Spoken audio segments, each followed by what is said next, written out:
একটু কাজে যেতে আছে ইনশাআল্লাহ দেখা যাক কয়েকটা পেজ সাবমিশন। আসসালামু আলাইকুম ওয়া রাহমাতুল্লাহি ওয়া বারাকাতুহু। ইন্নাল হামদালিল্লাহি ওয়াহদা ওয়াসসালাতু ওয়াসসালামু আলা মান লা নাবিয়্যা বাদা। যাবতীয় হামদ ও তারিফ প্রশংসা আল্লাহ সুবহানাহু ওয়া তাআলার জন্য, যার অশেষ রহমতে আমরা এখানে উপস্থিত হতে পেরেছি কিছু তাসবিহ তাহলিল সম্পর্কে, যাতে আলোচনা করে সে বিষয়ে কিছু জানতে পারি। আল্লাহ সুবহানাহু ওয়া তাআলা আপনাকে আমাকে কবুল করুন, আল্লাহুম্মা আমিন। দরুদ ও সালাম বর্ষিত হোক মুহাম্মদ সাল্লাল্লাহু আলাইহি সাল্লামের উপরে। আমরা অন্তরের অন্তঃস্থল থেকে মুহাম্মদ সাল্লাল্লাহু আলাইহি সাল্লামের উপরে সংক্ষিপ্ত দরুদ পাঠ করি। আল্লাহুম্মা সাল্লি আলাইহি, আল্লাহুম্মা বারিক আলাইহি। সম্মানিত উপস্থিতি, আমরা বলতে চাচ্ছিলাম যে সালাতের পর অনেকগুলো পঠিতব্য দোয়া রয়েছে, অনেকগুলো, প্রায় 30-এরও অধিক। কোনো জায়গায় তালিকায় আমরা পাই 33, 35, 37 এভাবে। সেখান থেকে আমরা কয়েকটি দোয়া আমরা তার ফজিলত সম্পর্কে জানার চেষ্টা করব ইনশাআল্লাহ। যে ছোট ছোট দোয়া তার গুরুত্ব এবং মর্যাদা সম্পর্কে কি বলেছেন তা আমরা জানার চেষ্টা করব। যেহেতু ফরজ সালাতের পরে আমরা অনেকেই শুধু 1 মিনিট 2 মিনিটের দোয়া করেই চলে আসি, অথবা সেই মনোজাত করে চলে আসি, কিন্তু রাসূল সাল্লাল্লাহু আলাইহি সাল্লামের যে আদর্শ, যে নীতি, যে দোয়া, যে জিকির সেখানে করতে হবে আমরা এমনিতে ভুলে গেছি। তো আমরা চাই যে ওই অল্প সময়ের মধ্যে কিছু সময় যদি আমরা কয়েকটি দোয়া বলতে পারি, সেটা আপনার এবং আমার কল্যাণ হবে বলে আশা করি। তা আসুন আমরা সেই মুহাম্মদ সাল্লাল্লাহু আলাইহি সাল্লামের আদর্শ অনুযায়ী সেই দোয়াগুলো কয়েকটির ফজিলত সম্পর্কে আমরা যেন জানতে পারি, সেই বিষয়ে আমল করতে পারি। আল্লাহ সুবহানাহু ওয়া তাআলা আপনাকে আমাকে সেই তৌফিক দান করুন, আল্লাহুম্মা আমিন। বলছিলাম যে আল্লাহু আকবার বলার পরে, আস্তাগফিরুল্লাহ এটা বলার পরে, আল্লাহুম্মা আনতাস সালামু ওয়া মিনকাস সালাম তাবারাকতা ইয়া যাল জালালি ওয়াল ইকরাম এটা বলার পরে আমরা যদি কমপক্ষে একবার লা ইলাহা ইল্লাল্লাহ যদি এটা বলি, তাহলে কমপক্ষে যে নেকিটা রয়েছে সেটা তো পাবো। কালেমা তৈয়বা যেটা আমরা বলি লা ইলাহা ইল্লাল্লাহ, এর ফজিলত অনেক। সবচেয়ে ছোট একটি ফজিলতের মধ্যে অন্যতম একটি, যে রাসূল সাল্লাল্লাহু আলাইহি সাল্লাম বলছেন, যদি কালেমায়ে তৈয়বা, এই কালেমায়ে তৈয়বা যদি এক পাল্লায় রাখা হয় আর অন্য পাল্লায় যদি গোটা পৃথিবীকে রাখা হয়, তাহলে সবচেয়ে বেশি ভারী হবে এই কালেমা তৈয়বা।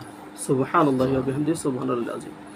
এরপরে এইটা যদি সবসময় কেউ জিকির করে, জিকির যেমন জাবির রাদিয়াল্লাহু তাআলা আনহু থেকে বর্ণিত, তিনি বলেন, ক্বালান নবী সাল্লাল্লাহু আলাইহি ওয়াসাল্লাম আফদালু যিকির লা ইলাহা ইল্লাল্লাহ। তাহলে সবচেয়ে বড় জিকির হলো লা ইলাহা ইল্লাল্লাহ বলা। যদি কোনো ব্যক্তি এইভাবেই লা ইলাহা ইল্লাল্লাহ বলে, জিকির করে সর্বদা সবসময়, সবচেয়ে উত্তম জিকির এটা। তাহলে জিকির যতগুলো করব, কোরআন তেলাওয়াতও জিকির, তাসবিহ তাহলিল করাও জিকির, আর কালেমা তৈয়বা পাঠ করাও জিকির। যদি আমি এটা সবসময় বলি, চেষ্টা করি, তাহলে সবচেয়ে আফদালু যিকির লা ইলাহা ইল্লাল্লাহ, সবচেয়ে উত্তম। আর এর আরেকটি বিষয় আছে, রাসূল সাল্লাল্লাহু আলাইহি ওয়াসাল্লাম বলছেন, কোনো ব্যক্তি যদি মৃত্যুকালীন, অর্থাৎ মৃত্যু এখনই হবে, ওই মুহূর্তে যদি শেষ কালেমা, এই কালেমায়ে তাওহীদ অথবা কালেমায়ে তৈয়বা এটা যদি কেউ বলে, তার মুখ থেকে, তার জবান থেকে বের হয় লা ইলাহা ইল্লাল্লাহ, তাহলে অবশ্যই সেই লোক জান্নাতে প্রবেশ করবে। সুবহানাল্লাহি ওয়া বিহামদিহি সুবহানাল্লাহ। তাহলে যদি আমি 5 ওয়াক্ত সালাতের পরে এটা বলি, অসুবিধা কি? তাহলে সবচেয়ে এখানে দেখা যাচ্ছে, যেমন মিজানের পাল্লায় সবচেয়ে ভারী হচ্ছে, আবার ওদিকে সবচেয়ে উত্তম জিকির হচ্ছে লা ইলাহা ইল্লাল্লাহ। আরেকটি রয়েছে, মুহাম্মদ সাল্লাল্লাহু আলাইহি ওয়াসাল্লাম বলছেন যে ইমানের স্তর অনেকগুলো, 1, 2 এইভাবে করতে করতে 70-এর অধিক, কিন্তু সর্বোচ্চ চূড়া হচ্ছে লা ইলাহা ইল্লাল্লাহ। আর সবচেয়ে নিম্নতম যার ইমান রয়েছে, সে যেন রাস্তার পাশ থেকে কষ্টদায়ক জিনিস দূরে সরায় দেয়, রাস্তার পথ থেকে কষ্টদায়ক জিনিস দূরে সরায় দেয়। এর সর্বনিম্ন ইমানের পরিচয়। আর সর্বোচ্চ লা ইলাহা ইল্লাল্লাহ বলার পরে সুম্মাস্তাকিম, তারপরে অটুট থাকবে যতক্ষণ না মৃত্যু আসে। তার শাখা প্রশাখা অনেকগুলো আছে যেটা বলছিলাম। তাহলে সেই উচ্চ পর্যায়ে হচ্ছে কালেমা তৈয়বা, এবং সর্বশেষ যে শাখাটা হচ্ছে রাস্তার থেকে কষ্টদায়ক জিনিস দূরে সরে দেওয়া। তাহলে আপনাকে আমাকে কালেমা তৈয়বা শেষ সালাতের পরের জন্য একবার বলতে পারি, লা ইলাহা ইল্লাল্লাহ। তাওহীদ, কালেমায়ে তাওহীদ নামে যেটা আমরা পরিচিত, আমাদের সবার পরিচিত, লা ইলাহা ইল্লাল্লাহু ওয়াহদাহু লা শারীকা লাহু লাহুল মুলকু ওয়া লাহুল হামদু ওয়া হুয়া আলা কুল্লি শাইইন কদির। যদি এটা কোনো ব্যক্তি বলে যে 33 বার সুবহানাল্লাহ, 33 বার আলহামদুলিল্লাহ, 33 বার আল্লাহু আকবার বলার পরে এইটা যদি কেউ বলে, তাহলে সমুদ্রর ফেনা পরিমাণ যদি পাপরাশি থাকে সেটা আল্লাহর রাস্তায় আল্লাহ সুবহানাহু ওয়া তাআলা তাকে মাফ করে দেবেন। সুবহানাল্লাহ। তো এখানে আমরা যে কী জানলাম, যদি কোনো ব্যক্তি 100 বার এটা পাঠ করে 10 জন গোলাম আজাদ করার নেকি পাবে, কম নাই। 100টি গোনাহ তার মাফ করে দেওয়া হয়, 100টি মর্যাদা তাকে বৃদ্ধি করে দেওয়া হয়। তাহলে যেমনিভাবে আমি নেকি পারছি, ঠিক তেমনিভাবে আমি গোনাহ মার্জনা করতে পারছি, আমার গোনাহ মাফ করে দেওয়া হচ্ছে। যদি এটা কেউ পাঠ করে 100টির নেকি লিখে দেওয়া হচ্ছে, তার আমলনামায় লিখে দেওয়া হচ্ছে, 100টি গোনাহ তার থেকে মাফ করে দেওয়া হচ্ছে। এভাবেই সারাদিন যদি শয়তান তার পিছনে কাজ করে, তার থেকে মুক্তির সবচেয়ে মাধ্যম হচ্ছে লা ইলাহা ইল্লাল্লাহু ওয়াহদাহু লা শারীকা লাহু লাহুল মুলকু ওয়া লাহুল হামদু ওয়া হুয়া আলা কুল্লি শাইইন কদির। এটা যদি বলতে পারে তাহলে শয়তানের ক্ষতি থেকে বাঁচতে পারবে। সুবহানাল্লাহি ওয়া বিহামদিহি সুবহানাল্লাহিল আযীম। তো এখানে শয়তানের ওয়াসওয়াসা থেকে সবচেয়ে মুক্তি পাওয়ার সবচেয়ে শ্রেষ্ঠ দোয়া আছে এটা। এবং এমন ওখানে বলতে পারে লা হাওলা ওয়ালা কুওয়াতা ইল্লা বিল্লাহ। কোন সময়? সালাতের পরে লা হাওলা ওয়ালা কুওয়াতা ইল্লা বিল্লাহ। বলছিলাম যে সুবহানাল্লাহি ওয়া বিহামদিহি সুবহানাল্লাহিল আযীম একটি শব্দ। যদি কোনো ব্যক্তি একবার পাঠ করে তাহলে জান্নাতে তার জন্য একটি খেজুর গাছ রোপণ করা হবে। অন্য বর্ণনা আছে যদি কোনো ব্যক্তি এটা 100 বার পাঠ করে, কয়শো বার? 100 বার পাঠ করে সুবহানাল্লাহি ওয়া বিহামদিহি সুবহানাল্লাহি ওয়া বিহামদিহি, তাহলে সমুদ্র ফেনা পরিমাণ যদি পাপ থাকে আল্লাহ সুবহানাহু ওয়া তাআলা ক্ষমা করে দেবেন। যদি কোনো ব্যক্তি সকাল সন্ধ্যা, কখন সকালে এবং সন্ধ্যায় কয়বার? 100 বার সুবহানাল্লাহি ওয়া বিহামদিহি সুবহানাল্লাহি ওয়া বিহামদিহি এভাবে যদি বলে, সবচেয়ে বেশি সওয়াবের অধিকারী হবে সে। শুধুমাত্র সুবহানাল্লাহি ওয়া বিহামদিহি সুবহানাল্লাহিল আযীম, আর সুবহানাল্লাহি ওয়া বিহামদিহি সুবহানাল্লাহিল আযীম। আবার বলি সুবহানাল্লাহি ওয়া বিহামদিহি সুবহানাল্লাহিল আযীম। এইটা অতীব সহজ। হাদিসে রাসূল সাল্লাল্লাহু আলাইহি ওয়াসাল্লাম অনেকবার অনেক জায়গায় বলেছেন, কোনো ব্যক্তি যদি সুবহানাল্লাহি ওয়া বিহামদিহি সুবহানাল্লাহিল আযীম বলে, তাহলে যে কোনো ব্যক্তির মুখে বলতে জড়তা লাগে না, বাধা লাগে না, এমনিতেই সহজে উচ্চারণের সহজ, আল্লাহ সুবহানাহু ওয়া তাআলার কাছে সবচেয়ে প্রিয় এবং মিজানের পাল্লায় সবচেয়ে ভারী হবে সুবহানাল্লাহি ওয়া বিহামদিহি সুবহানাল্লাহিল আযীম। তাহলে কি বললাম যে অবশ্যই বাক্য দুইটা আল্লাহ সুবহানাহু ওয়া তাআলার কাছে সবচেয়ে প্রিয়, মিজানের পাল্লায় সবচেয়ে ভারী হবে, আবার মানুষ যা বলবে অতীব সহজে, তার মুখে জড়তা থাকবে না, এমনিতে বাচন তার কষ্ট হবে না, এমনিই বলতে পারবে।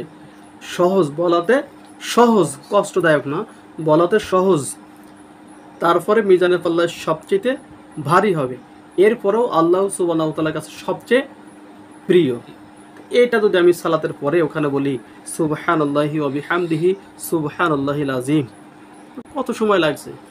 অতটুকু বলে যদি আমি এত নেকি নিতে পারি, সওয়াবের অধিকারী হতে পারি, তো 2-1 মিনিট ওখানে শুধু তাসবিহ তাহলিল করব, শুধু ফরজ সালাতের পরে কালেমা তাইয়্যিবা বলবো, শাহাদা বলবো, অথবা তাওহীদ বলবো, অথবা সুবহানাল্লাহি ওয়া বিহামদিহি বলবো, অথবা সুবহানাল্লাহি ওয়া বিহামদিহি সুবহানাল্লাহিল আযীম বলবো।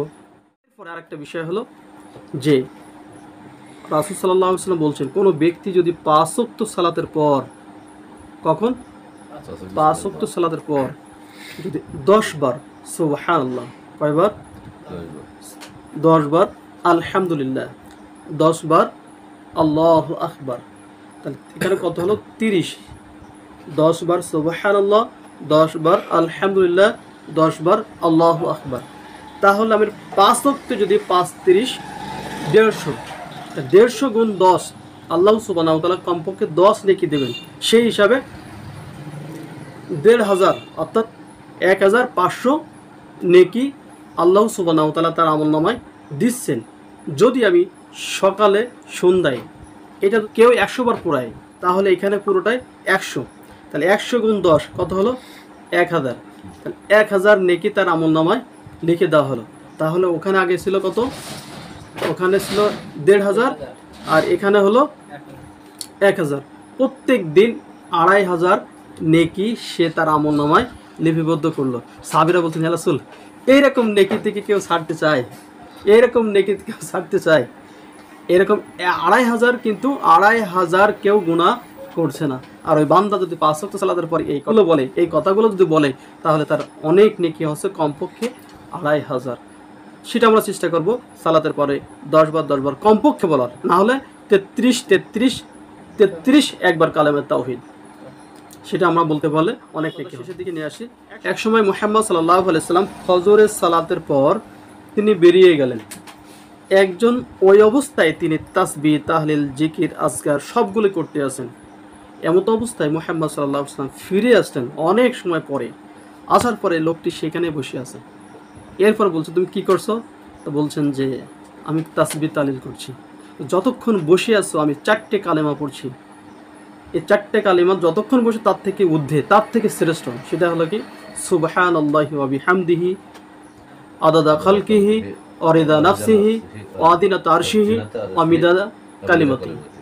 যদি এই 4টি বাক্য বলি, তা যতক্ষণ পর্যন্ত আমি তাসবিহ তাহলিল করছি তার থেকে সবচেয়ে উচ্চ সুবহানাল্লাহ। যদি ওখানেই ফরজ সালাতের পর এই দোয়াগুলো পড়তে পারি, তাহলে যে কোনো মুসাল্লির, যে কোনো ব্যক্তির নেকি হবে, সুন্নাহ আদায় হবে, পদ্ধতি 100% সহি হবে।